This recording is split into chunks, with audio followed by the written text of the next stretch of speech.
नवचेतना idea video जन्म ते 3 वर्ष मुलांच्या मातांसाठी। सर्व लीडर मातांना नमस्कार। तुम्ही सगळ्या कशा आहात?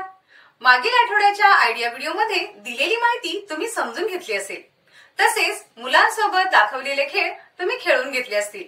चला तर तुम्हाला आलेली मजेदार अनुभव सर्वांना सांगा। आपले अनुभव सांगेपर्यंत व्हिडिओ इथे पॉज करूया। चला आता पुढची कृती करूया, जिचे नाव आहे मिळून काही करूया। या आठवड्याचा मजेदार खेळ आहे शेपूट काढणे। सर्व मातांनी जमिनीवर गोल करून बसा। मध्यभागी शेपूट नसलेल्या पक्ष्याचे किंवा प्राण्याचे चित्र काढा। लीडर माता एक एक करून इतर मातांच्या डोळ्यांवर रुमाल बांधेल। रुमाल बांधलेल्या मातेला खडू किंवा कोळशाने शेपूट लावून चित्र पूर्ण करायचे आहे। योग्य ठिकाणी शेपूट लावणारी माता विजेती ठरेल।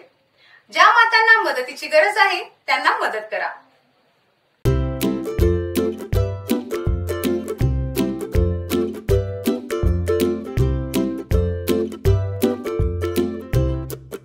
हा गमतीशीर खेळ खेळेपर्यंत व्हिडिओ इथे पॉज करूया। चला आता पुढची कृती करूया, जिचे नाव आहे काही नवीन शिकूया। अतिसार नेहमीच थांबवता येत नाही, पण मुलांमध्ये त्याचा धोका कमी करणे शक्य आहे। चला या व्हिडिओत समजून घेऊया। नवजात शिशुला अतिसाराच्या काळात पहिल्या 6 महिन्यांपर्यंत साधारणपणे आईचे दूध जास्त वेळा पाजा। आईचे दूध हे नवजात शिशुसाठी पातळ पदार्थांपैकी सगळ्यात चांगला स्रोत आहे। मुलाच्या 6 महिन्यानंतर आईच्या दुधासोबतच ORS चे मिश्रण तसेच इतर पातळ पदार्थांचा समावेश मुलांच्या आहारात करा, जसे खिचडी, पातळ डाळ, रव्याची पेज, डाळिंबाचा रस। लक्षात ठेवा, मुलाला अतिसार झाल्यास एका वेळेस थोडे थोडे अन्न खायला द्या, पण दिवसातून जास्त वेळा द्या। वरील माहिती समजून घेईपर्यंत व्हिडिओ इथे पॉज करूया। या माहितीचा तुम्हाला कसा फायदा होऊ शकतो? सर्व मातांनी पाळीपाळीने आपापले विचार सांगावे। चला आता पुढची कृती करूया, जिचे नाव आहे घरी जाऊन मुलांसोबत करा। या खेळामुळे मुलांच्या मोठ्या स्नायूंचा म्हणजेच हात व पायांच्या स्नायूंचा विकास होतो। मुलं आपल्या हातापायांवर चांगल्या प्रकारे नियंत्रण ठेवायला शिकतात। आई आरामात बसेल आणि मुलाला आपल्या पोटावर उभे करून त्याला पोटावर चालण्यास प्रोत्साहित करेल।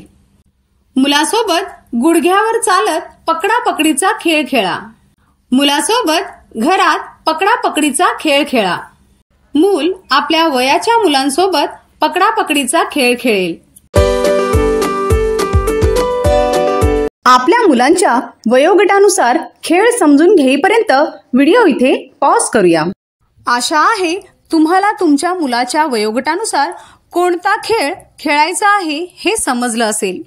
पुढच्या आठवड्याच्या मीटिंग पर्यंत दररोज काही वेळ काढून हे खेळ आपल्या मुलांसोबत नक्की खेळा। आजच्या कृती इथेच संपत आहेत। असेच नवे खेळ आणि माहिती घेऊन पुढच्या आठवड्यात पुन्हा भेटू। तोपर्यंत स्वतःची आणि मुलाची काळजी घ्या।